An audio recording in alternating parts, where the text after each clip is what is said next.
Welcome back to the channel, everybody. As you can see behind me, we have 50 shades of gray. Or is it 40 shades? It's one of those. 40, 50 shades, I don't know. But as you can see, there is no engine. And as you can see, we got a transmission right here. And we have an engine right here. Today's goal is to get the transmission and the engine mounted in the car, which ironically was yesterday's goal. But it did not happen, and I'll show you why. Well, I'll attempt to show you why. So, in the transmission, and we already got this mounted up. Actually, we don't. So right here, this little bugger right here, this pilot bearing, even though it was the right one, it just was machined just a little bit off. So the transmission wouldn't mate to the engine, but we didn't know that at the time because we had the discs for the clutch on, and everything seemed to be okay on our end. But when trying to install it into here, it wouldn't fully set, and we didn't figure this out probably 8 hours after the fact. So we were under the car trying to get it in and out, and just really couldn't understand what was going on, what was wrong. The part number was right, everything we had just trying to figure out, everything seemed to line up and match, and yet it wouldn't go on. So we basically went step by step and undid everything, undid the clutch, undid everything, and we came to find out, that the pilot bearing, which just was off just a little bit, not letting it set. So back here today, it is Sunday. Now this is what, 50 shades of gray or 40 shades of gray? 50 shades of gray, which is the brother or sister of the Dragon Lady Firebird that you all know so well. And for whatever reason, this is what it gets tracked, but just not as often because we haven't had it built for as long. That one makes sense. So like I said, the goal is not to get this car running and driving today. It's just to get the engine and transmission mounted. As you can see, there's a UMI. So what do you know what the I guess this is like a front subframe. Road Race K-member. Road Race K-member. We had a little yesterday with the motor mount being flipped on the passenger side. We were having a little trouble getting that in until we realized that it was flipped. So once we took care of that, the motor went in pretty easily. And then again, like I said, then it was just transmission issues from there on out. But back on day 2, and we'll get ready here. We got some help coming soon, and as you can see, there is no 4-post lift or any lift for that matter. So this is all jack stands and jacks to get this underneath the car. And so yeah, it was a little less back-breaking work for me because I was just behind the camera, but it was a little dirty and sweaty, as you would imagine, out here in August of Arizona. So anyways, that is today's plan and goal, and I think with the new pilot bearing, that obviously, as you could should be good. We'll see, have this thing installed in a couple hours, I would imagine. So anyways, that's today's plan, and thanks for watching, and we'll show you there the progress soon.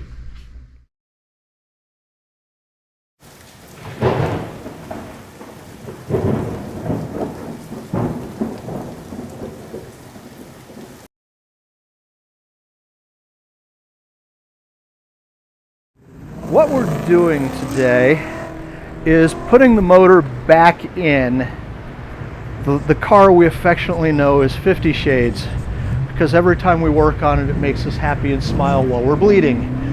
A year ago, running at Willow Springs, we had a very similar motor to this one in the car. We lost 5 pistons, or at least pieces of 5 of the 8 pistons came out.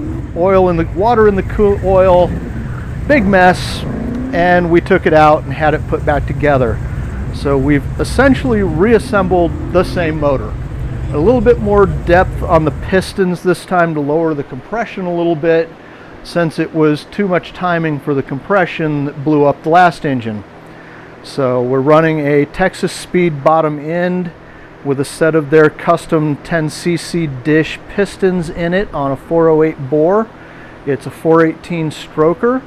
We've got a set of AFR 230 heads on it. We've got a cam package from Brian Tooley Racing in it. Cam specs a 240, 253, 630 lift on a 113. It idles pretty smoothly in the car on that many cubic inches, despite the cam being a little on the large side for most people. We've been told, based on dyno numbers from them building the same engine at Brian Tooley and dynoing it, that this will make a little over 600 horsepower at the rear wheels. It'll run on pump gas, 91 octane out on the west coast and 93 octane when we're out east with it. So this is refreshing what was in there with slightly less compression to be a little bit more timing friendly when we drop it all back in. So this will be a full weight pro touring car, working air conditioning, stereo, full interior, and we'll go beat the snot out of it again and see what we do. For the transmission, we removed a Tremec T56 Magnum F conversion. The one we pulled out from underneath the car actually predates the official release of the Magnum F and was converted by a local shop to the Magnum F tail housing and gear setup so that it would be a drop-in for an F-body. Historically, that one has a small leak issue with the tail shaft housing seal, so we're replacing it with a Magnum that was set up for us by Silver Sport Transmissions. That is an out-of-the-box Magnum F with a McLeod throwout bearing and a McLeod RST dual disc clutch on it. We're also running their Silver Sport STX shifter on it because, well, we really like the thing.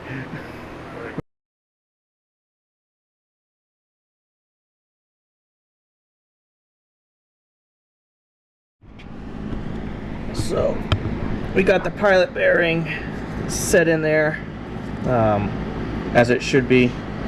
You can just see that we just used a hammer and socket to get it in there to set it, and now we'll start torquing up some of the clutch pack, I guess, I would imagine, and go from there. Tom is torquing down the pressure plate to 35 pounds. And then once we get that set, should be able to start mating it up, I would imagine. We get to test fit it. Make sure it all... And then put the bell housing on if the test fit yeah, goes the bell well. housing. See? That's why I'm not wrenching.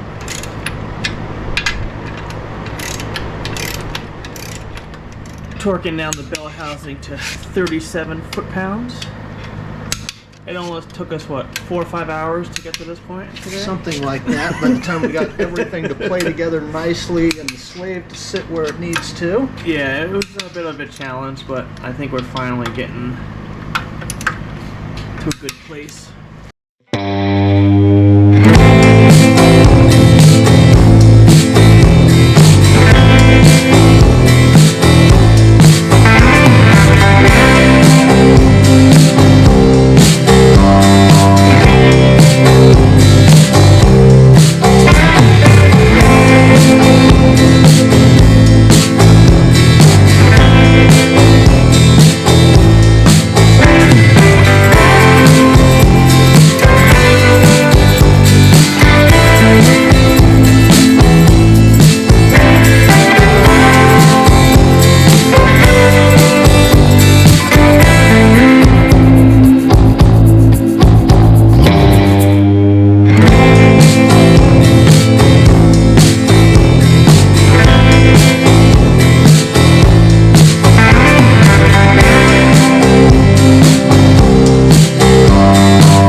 Chris? Yep. And I got the bottom down here, although we're gonna have to get to a jack at some point. Yep. Once we get it down a little further. Yep.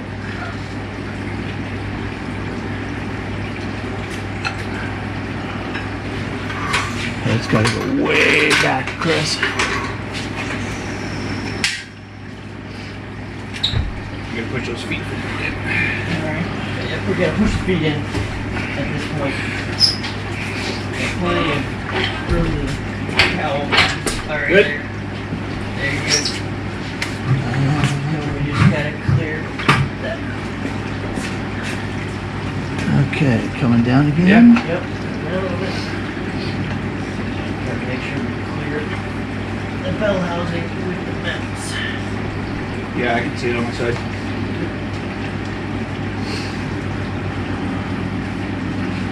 Good, sides are clear. Oil filter. Other than that, I can't see the oil there. Yeah, we're good. We're good. Try that. Come down. Don't come down much, Tom, because the motor mount won't clear the flange on the K member. What We gotta come back. Yeah, we're probably an inch away. Yeah, we just gotta come back. We've still got about 2 inches here, maybe. So want me to kick it more towards you? Yes, going towards me. Well, we're gonna run into the, yeah, you only got about an inch on the Before we hit the leg jack before we hit stand. the jack stand. That's okay. Yeah, so So, We're yeah, good. come we down can, a little, Tom. we can rock it as far as we need to from up here. yeah, you're almost there. I mean, it's maybe 2 inches. Coming down. Yeah, that's perfect. Keep on Yep, coming, that's Tom. perfect. Just keep coming down. Yeah, it's gonna drop right in. Yep. And you're almost in the motor mount. Yeah. We're in the motor Yeah, we're mounts. in more mount. Yeah, I'm I'm gonna line talking side. about like the bolt hole might. Okay. Stop for a second and eyeball it because we're in the motor mount. Yeah. We're not pinching oil cooler lines. No, we're not oil pinching cooler anything lines else. are free. You're looking pretty good, man. Okay. Do you have room to come up, Stash? Yeah, I can. Yeah, you need to come up while Tom Yeah. comes down. Okay.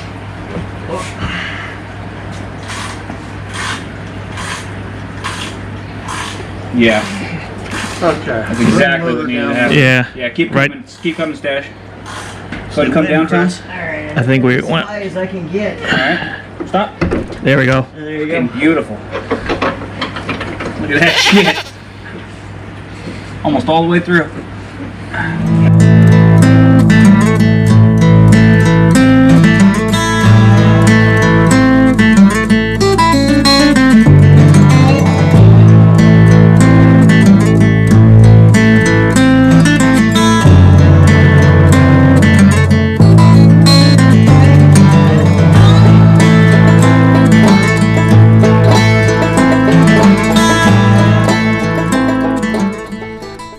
We have success. We finally were able to get the engine and the transmission and actually one header passenger in. The other one is off just because Tom's gonna do it later in the week. He has some but you have some things that you I gotta. got a knock sensor to put on this side still and some other things to button up on the passenger side before the header goes in. So that's why that one is not in. But yeah, passengers in. It was a little bit of a struggle, mainly with the transmission meeting up to the engine. But once we figured that out, the rest was pretty simple. I think we had it bolted down, but then we actually, in order to get the passenger header in, we had to unbolt it and get things loosened up so we could have some room to get it up underneath. But all in all, that wasn't too bad. But yeah, I mean, it took a day longer than we anticipated, that's for sure. But in the end, it all worked out. And yeah, should be up and running next week. I probably won't have time to get that. But yeah, just a successful install of 50 Shades. And yeah, got anything else to say? No, the hard part's done. Motor and transmission are in. There you go. So anyways, yeah, hope you guys enjoyed the video. Hopefully it was entertaining, and guys, we'll see you on the next one. Peace.